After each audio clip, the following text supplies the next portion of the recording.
So on my last video, I talked about the flipped classroom design, which is invented by Aaron Sams and Jonathan Bergman, which you see here on the screen, two chemistry teachers from Colorado, which have gained national acclaim and several prizes for their revolutionary idea about education. Started from the idea of a selfish way to record lectures to make it easier on them, but it became much, much more than that. Now it became something beautiful that is revolutionizing the way we teach, and a lot of teachers are join the movement, and I am definitely an adept of it, and I'm in love with it. So let's see how this works.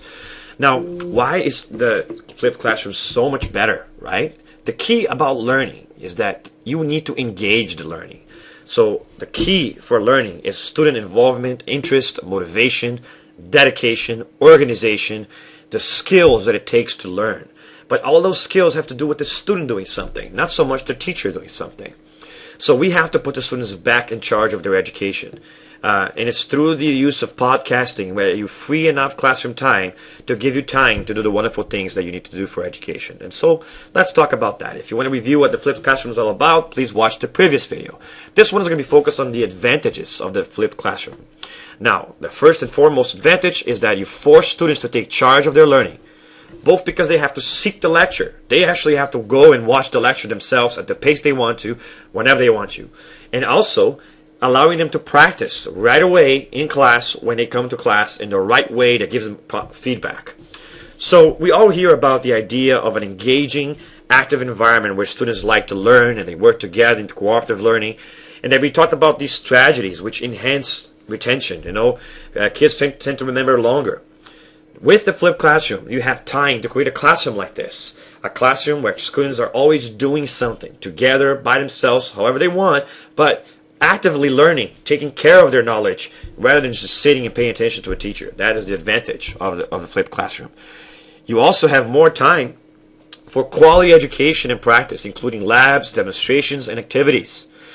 You have time to practice, like you see here on the screen, under controlled conditions, where the teacher is circulating, paying attention to what the students are doing, giving them instant feedback, making sure they're all staying on task and that there's no distractions. You also, the supervision, making sure that they're actually doing the work, that nobody else is doing the work, that they're working together in the right way of working together without feeding off each other. Also allows them to work with practice in ways that they actually get feedback, either by the teacher being their guide or by their fellow classmates, peer teaching. And also by removing the teacher from the center of attention and transforming the teacher into a guide, you allow the students to be in charge of their education. And so the very first most advantage of that is transforming the classroom in what it's supposed to be. And teachers that go in this direction will be the ones which will be around after the technology revolution erases the point of lecturing pretty much. Classrooms have to become this. That's the way we lead the 21st century. Another one that's very important is the idea of instant feedback. Because you're there with the students when they're actually doing the practice, you can act more like a tutor that actually gives them instant feedback of the practice. You grade the assignment right there and then, which means there's less paperwork for the teacher as well. There's more individualized time for you to sit with the students and help them with their specific needs. You get to know them on a personal level, which allows you to address their needs in ways that they can actually relate to them. By sitting down and talking to them, you learn their language. You learn how to talk like them, how to be like them, and so that you can actually relate to them. And none of this you would have time to do if you were focusing so much on lecture. The beauty of the flipped classroom is allow you time to become this kind of a teacher. To have the time to address misunderstanding, discussion, and confusion, and work with students in the way they need. You also have more time for classroom discussion and to go beyond the topic, to explore the topic at the critical thinking levels, to move past the actual material and to allow the kids to have a voice and actually be a part of the material. Have more of that Socratic method of teaching, especially since students arrive knowing the material. You have time to explore the material, not so much teach it, which is the beauty of this, all right? Also, you're going to force the students to learn how to think. We hear about this critical thinking, this complex process of having them go beyond the basic levels. By doing this, you actually foster a higher level of thinking because now you can teach at a higher level. Through discussion, exploration tasks, you stop focusing so much on comprehension and understanding, which you can't even be sure are good if you're just lecturing to them. And instead, you move past that. Not only do you get the comprehension understanding, but you start having kids apply the knowledge, analyze the knowledge, evaluate the knowledge, and even create things based on the knowledge. Because you're doing these activities in class which are focusing on that, not so much on content delivery. And so you are fostering to all levels of critical thinking and truly teaching them how to think, right? Also, it's a perfect setup to institute the mastery system. We're going to talk about that in a separate video, but the idea of students only being able to get past a certain point if they're already done with the previous point, and so I'm not going to spend too much time on this because I'm going to be talking about another video, but it's based on game theory. Kids are used to playing things like World of Warcraft and Angry Birds and things like that, where they only allowed to pass to the next level or evolve or go higher on the leaderboard if they actually master the previous content.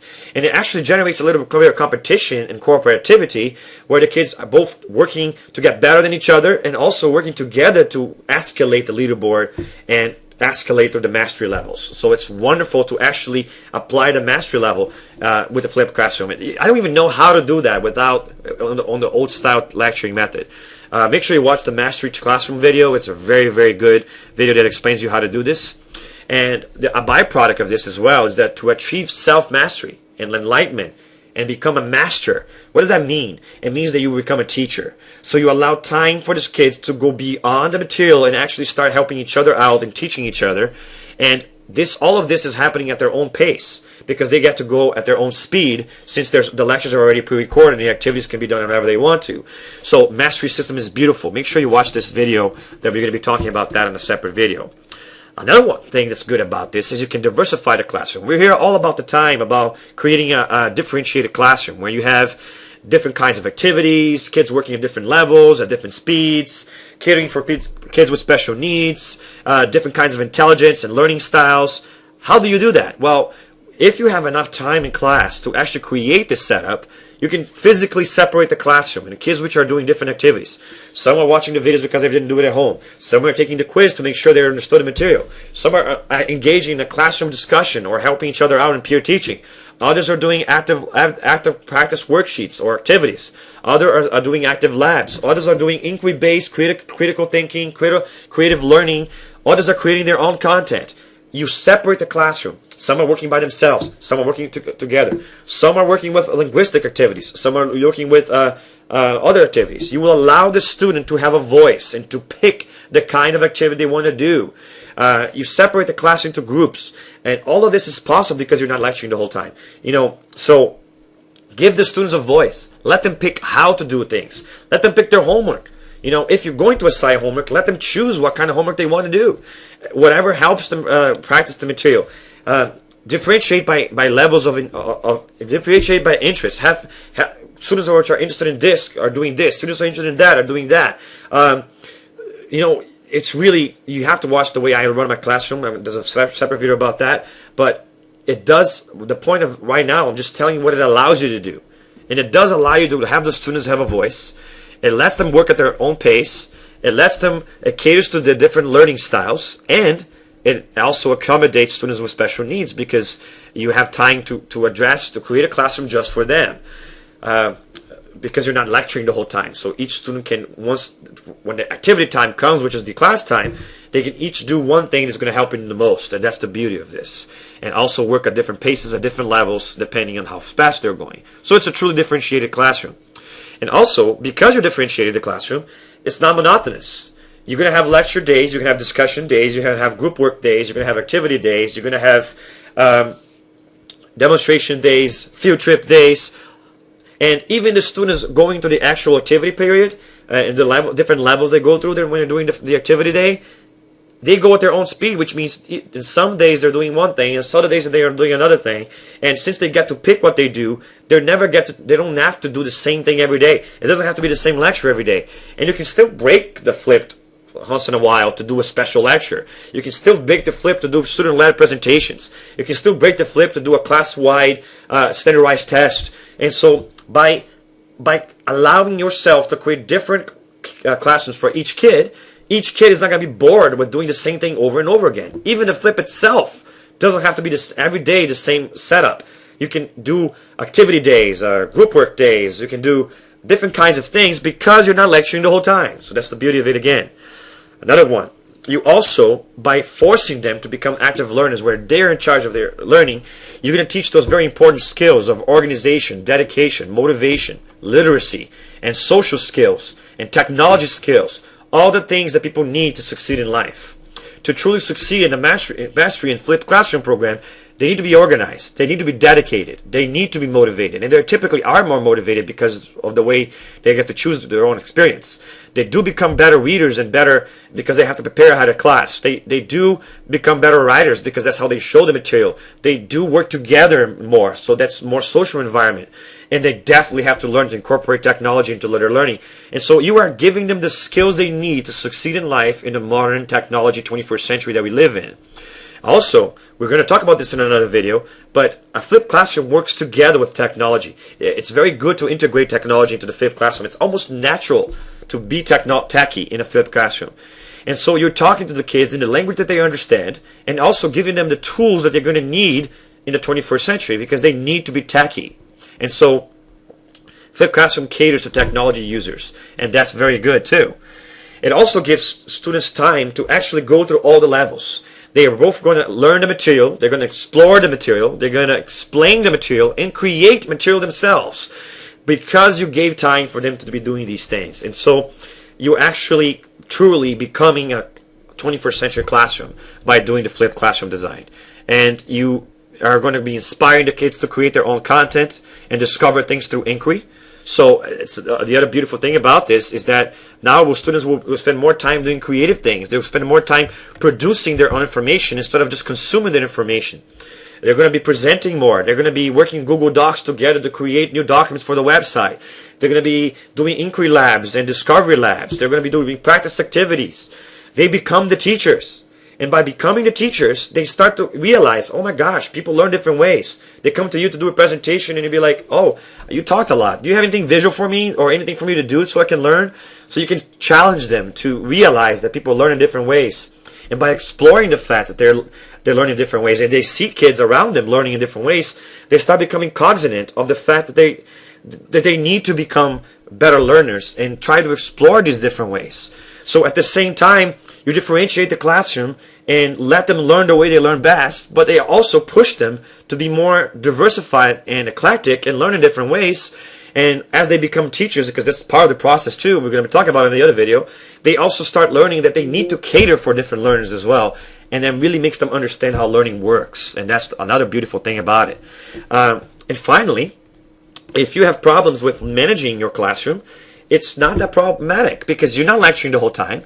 So you don't have the problem of kids not paying attention. They're staying focused on their test. They're focused. They're pushed to get through the levels.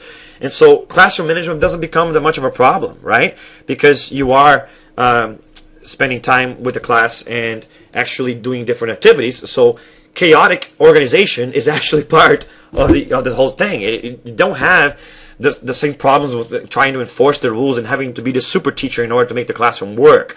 The classroom works organically by itself. Also, if you really want to incorporate this 21st century and all these different technologies and ways of teaching that people always talk when you go to these seminars, really this is the best way to have time to do all of that.